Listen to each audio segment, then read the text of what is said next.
In the earliest time when both people and animals lived on Earth, a person could become an animal if he wanted to, and an animal could become a human being.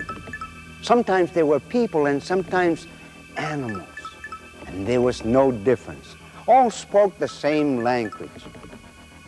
That was a time when words were like magic. The human mind had mysterious powers.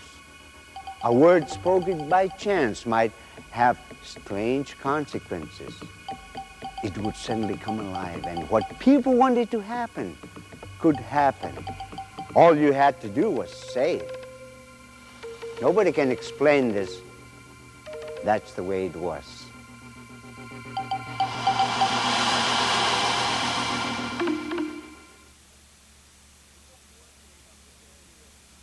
It was toward the end of the earliest time, and the beginning of the time we know now, that there lived the Eyak people, native Alaskans who made their home at the mouth of the Copper River, where it empties into the Gulf of Alaska.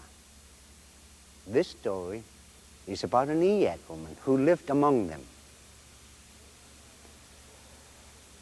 There are seasons for different activities to sustain the life of people. For the Eyak people, spring had arrived after an unusually severe winter, and the people soaked up the warmth of a renewed sun, and fresh food became more plentiful. The Eyak people would often paddle their canoes upriver to a lake where they would fish or go hunting in the nearby woods. It was on one of these summer days that Anak and her husband left the village for the lake to fish. But when they arrived there, the husband decided that he would hunt. So they beached the canoe and he turned, disappearing into the woods, leaving Anak alone.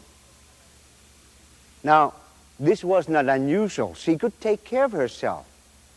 But this was not an ordinary day. There was something unusual about the events that were happening. As Anak waited on the beach for her husband to return, she began to feel sleepy. So she lay down in the canoe, placing a down pillow beneath her head, and fell into a deep sleep. And she dreamed, and the woods around her began to darken.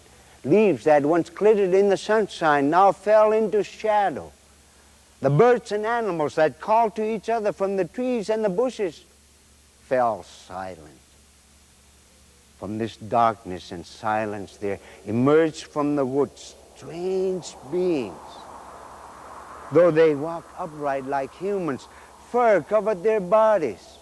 Their nails were sharp claws on hands that looked more like paws.